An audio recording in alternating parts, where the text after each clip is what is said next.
अस्सलाम वालेकुम। एक सवाल आया था, 16 सिंगार किसको कहते हैं। तो मैंने सोचा कि अच्छी बात है, इस पर अभी तक मैंने कोई वीडियो नहीं बनाई। तो आज की वीडियो में मैं आपको बताने जा रहा हूँ ये 16 सिंगार है क्या चीज़ और इसका इस्तेमाल शायर करते हैं तो क्यों करते हैं, क्या उर्दू में भी ये राइज है। तो चलिए हम वीडियो शुरू करते हैं।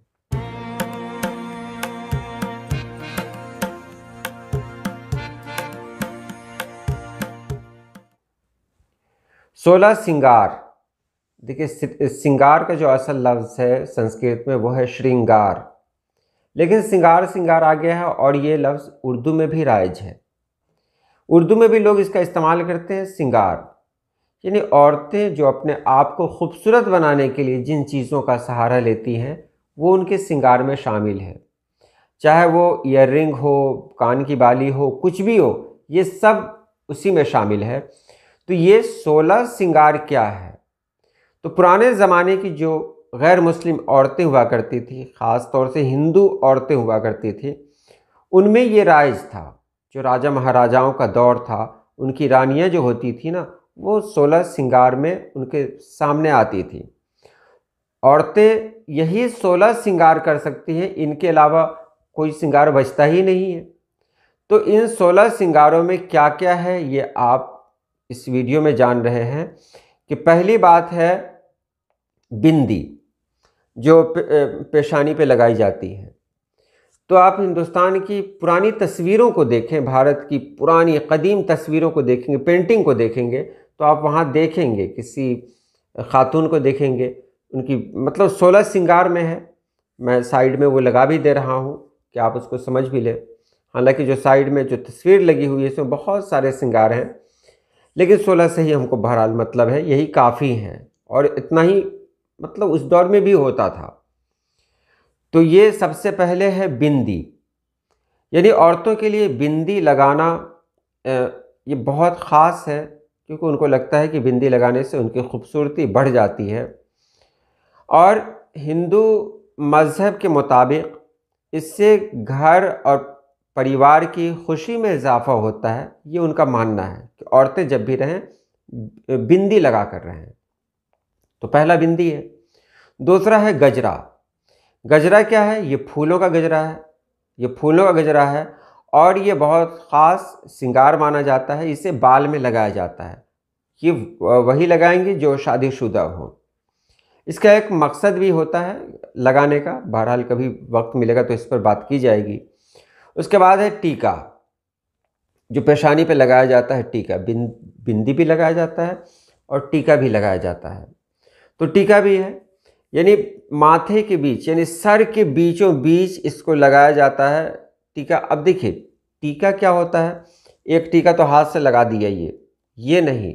एक टीका जो ऊपर से आता है और यहाँ पर निकला हुआ रहता है, शादी में अक्सर देखने को मिलता है, दुल्हन लगाई रहती है, तो वो टीका होता है। यहाँ से आते हुए यहाँ पर इतना बड़ा निकला हुआ रहता है, उसको टीका कहते हैं, जो सोना या चांदी किसी का भी हो सकता है। सिंदूर हिंदू औरतों की ख़ास पहचान है वो, और ये सुहाग की निशानी भी मानी जाती है। ये भी माना जाता है कि सिंदूर लगाने से उस औरत का जो शौहर है उसको लंबी ज़िंदगी मिलेगी, इसलिए मांग में सिंदूर भी भरा जाता है और ये भी श्रृंगार में शामिल है। अब आगे है काजल। काजल तो जानते हैं, काजल आँख में लगाने वाली चीज़ है, यानी आँखों की खूबसूरती बढ़ाने के लिए काजल लगाया जाता है। और इसका एक और मकसद होता है कि जो औरतें काजल लगाती हैं उन पर बुरी नज़र न पड़े, न लगे, उनको बुरी नज़र न लगे। एक दौर गुज़रा है बहुत पहले का, मेरे बचपन का। उस दौर में जो बच्चे भी हुआ करते थे ना, यानी लड़का छोटा सा, उनको भी काजल लगा दिया जाता था। ये सोचकर लगाया जाता था कि उस पर बुरी नज़र न पड़े। यदि समाज में इधर उधर हैं, मानना था कि बुरी नज़र वाले हर जगह मौजूद हैं, बुरी नज़र लग जाए तो बुरा असर पड़ता है इस पर, तो उनको भी मतलब काजल लगा दिया जाता था। उसके बाद है हार। अब देखिए हार दो तरह से, एक तो ये मतलब आम तौर से जो हार है जिसको गले में पहनते हैं, लेकिन हिंदू औरतों में क्या होता था, मंगलसूत्र। ये मतलब मतलब इस बात की अलामत थी ये चीज़ कि उसकी शादी हो चुकी है। तो ये एक निशानी के तौर पर मंगलसूत्र आज भी पहनती हैं हिंदू औरतें। तो ये भी उनके श्रृंगार में शामिल है कि वो मंगलसूत्र पहनती हैं। उसके बाद है लाल रंग के कपड़े। ये ख़ास है कि 16 श्रृंगार में लाल रंग का कपड़ा ही चलता था। ये नहीं कि कोई और रंग का पहन लिया, नहीं, लाल रंग का।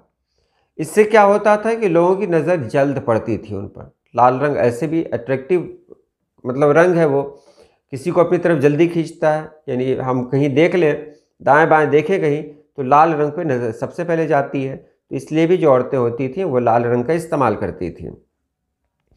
मेहंदी, मेहंदी तो हर मज़हब में है, चाहे हिंदू हो, मुस्लिम हो, सिख हो, ईसाई हो, सभी अपने हाथों में अपनी खूबसूरती को बढ़ाने के लिए मेहंदी लगाती हैं बच्चियां, औरतें। और मतलब मेहंदी का डिज़ाइन भी अलग अलग होता है, बड़ा खूबसूरत होता है। ये आज से नहीं, एक ज़माना पहले से राइज है। उसके बाद है बाजूबंद। बाजूबंद, बाजू तो ये हुआ, इस बाजू पर कुछ लगा लिया जाता था जो देखने में बहुत खूबसूरत लगे। बाजूबंद तो एक ख़ास चीज़ थी। जबकि राजस्थान की औरतें हैं वो जब चूड़ी पहनती हैं तो यहाँ से यहाँ तक उसका इस्तेमाल बाजूबंद में भी हो जाता है। बहरहाल वो बाजूबंद की बात नहीं कर रहा मैं, बाजूबंद जो मतलब बाजू पर पहना जाता था वो है। उसके बाद है नथ।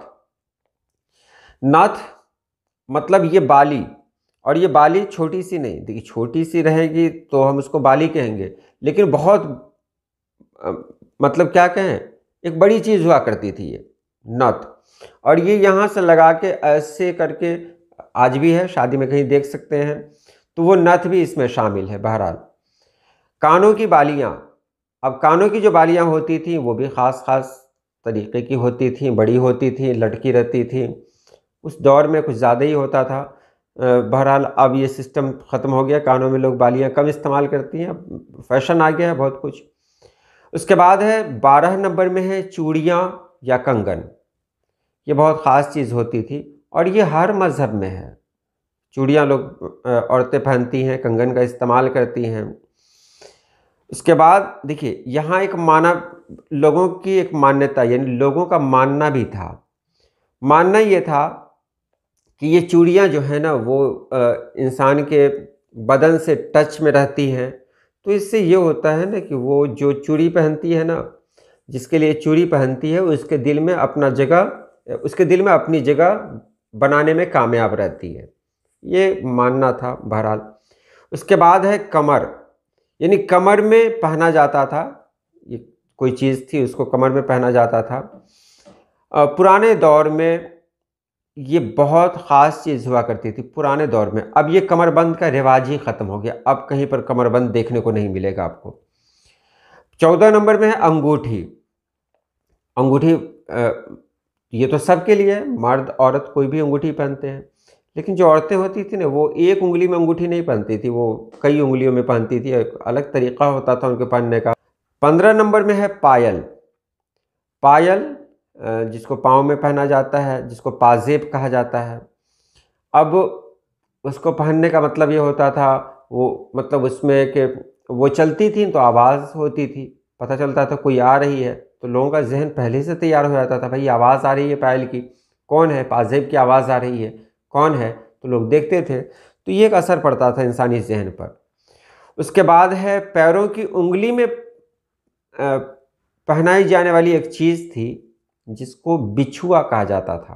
पैर की उंगली में अंगूठी जो होती थी ना, अगर हाथ में पहन लिया तो फिर अंगूठी, और अगर उसको पाँव में पहन लिया तो उसी को बिछुआ कहा जाता था। तो ये 16 चीज़ें हैं जो 16 श्रृंगार में शामिल हैं। तो चलिए आज के लिए इतना ही। अल्लाह पाक आप सभी लोगों को खुश रखे, आबाद रखे। अल्लाह हाफिज़।